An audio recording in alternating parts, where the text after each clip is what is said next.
How to remove mentions on Instagram story after posting. Hello everybody, welcome back to another tutorial. In this video, I'm going to be showing you guys if it is possible to remove any kind of mentions on your Instagram story after you have posted it.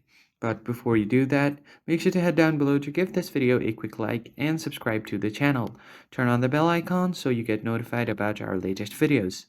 Let's begin. First thing first, you just want to head over to your Instagram app and make sure that you are logged in.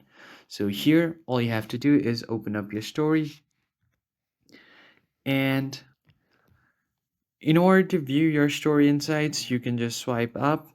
So in this case, what you want to do is tap on this more option. Here you will get an option to add mentions.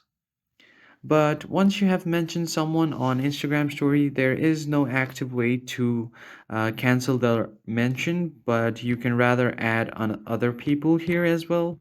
So you can do that, but you cannot remove the mention from the original person.